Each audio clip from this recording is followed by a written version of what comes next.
Good afternoon, everybody, and welcome to the Israel Brief brought to you by Lay of the Land.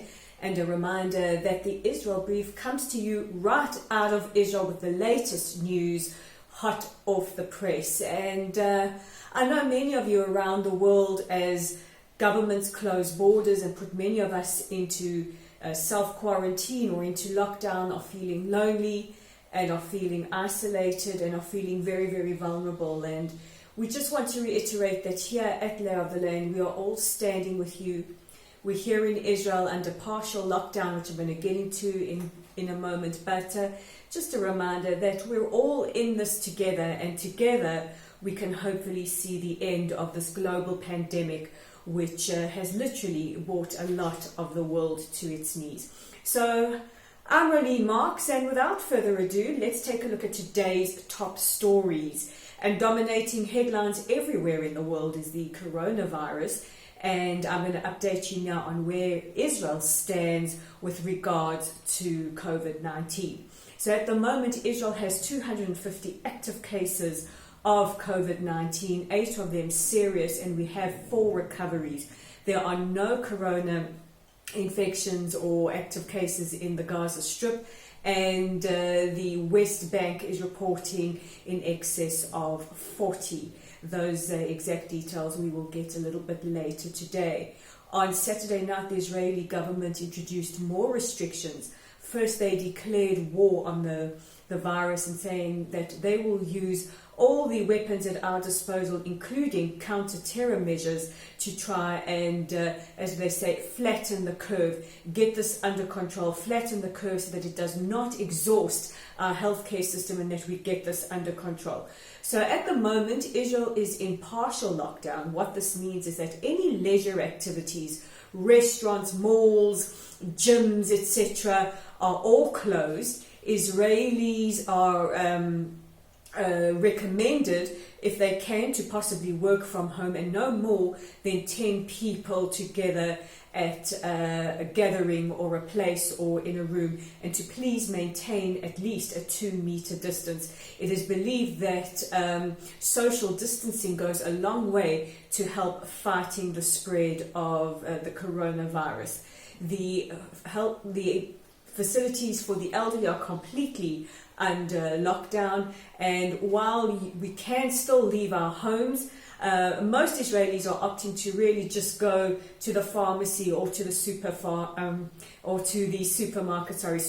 or one of our pharmacies, and keep it as contained as possible. There are rumors that the government is in talks to introduce further restrictions, but for the most part, Israelis are all cooperating. And we have been reminded by the government there's more than enough food, there's more than enough toilet paper, people. We don't have to storm the supermarkets. There'll be money in the ATMs, and there will be fuel in the fuel pumps. And even though this will be very, very uncomfortable for a couple of weeks, we are confident that we will be able to flatten the curve. And it's very interesting to note that last week, when Israel, which was one of the countries to introduce the strongest restrictions next to Singapore, was roundly criticized for introducing travel bans, it's interesting to see that less than a week later, many countries are starting to emulate Israel's example. And we have to give a great big thanks to Magin David Adom. They are our first responders. They are out there doing tests. To our army and our Air Force have been mobilized to see that we have what is necessary, and more important than anything, all the healthcare professionals, wherever you are around the world, working 24/7 to look after people, to reassure people. Thank you. Thank you for all the work that you are doing. I don't think we're saying it often enough, but thank you to healthcare professionals all around the world. In other news, and I mean, I can hardly believe it that we're just 2 weeks after an election, but it looks like we're finally making progress after a weekend with a lot of controversy as parties backed Benny Gantz to form a government. They recommended him to be Prime Minister. He had 61 recommendations in comparison to Benjamin Netanyahu's 58, despite him winning the election. And this is largely because the joint list, along with Israel Beitenu, stood firmly behind Benny Gantz. And this has resulted in President Rivlin earlier today formally tasking him with the formation of a government.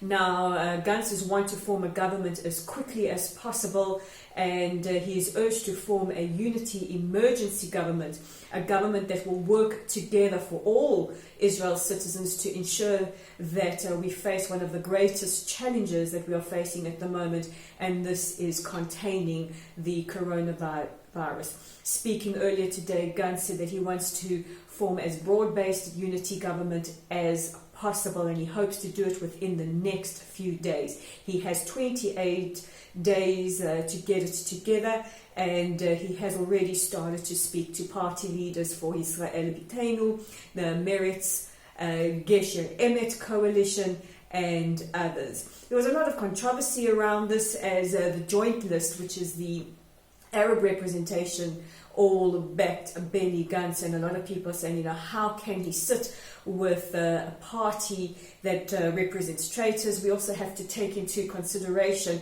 that the joint list represents 20% of Israel's population and is the third biggest party in the government. And many of the opinion right now that we've got bigger issues to deal with than political divisions. Which brings me to our last story of the day.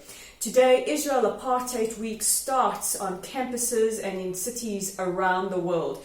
One would think that despite the global threat posed by COVID-19, the spread of the coronavirus, and the fact that we're all in this together, we are want to try and fathom how BDS and their supporters can go ahead with such divisive politics at a time like this, when compassion and working together is essential. We know that in South Africa, BDS activists were on television last night saying things that, Israel is going to hold Arab Israelis in separate quarantine stations. That is not the case. And we are asking you around the world to be extra vigilant at this time when we are all working together. In fact, here in Israel, Israelis and Palestinians, who we remind people who aren't aware of the difference between an Israeli Arab who is a citizen of Israel and a Palestinian who is a citizen of either Hamas in the Gaza Strip or of the Palestinian Authority in the West Bank. We are working together to try and save as many citizens as possible to contain the threat posed by COVID-19. BDS, divisive politics, anti-normalization is not welcome. And this is the message that we are hoping that all of you out there, if you are confronted by this other scourge, will be empowered to take on. So those are the top stories making headlines today. We know many of you are self-isolating, ourselves included. But while you are self-isolating, if you would like to write us any articles, please feel free, and you can contact us via the website. And while you're there, check out our content at www.layoftheland.online. That's www.layoftheland.online. You can also check us out on Facebook, and you can contact us through Facebook as well. I know we have several people who would like to write for us, and they're making contact, and that's at Lottel's site. If you haven't already, give us a like or a follow, and don't forget that you can subscribe to our YouTube channel at the Israel Brief. Just simply click on the subscribe button and you'll be notified every time we post a brief. So our wishes for you, please, to all be in good health, and remember, we're all in this together. I'm Rolene Marks, and this is the Israel Brief. We'll chat again tomorrow.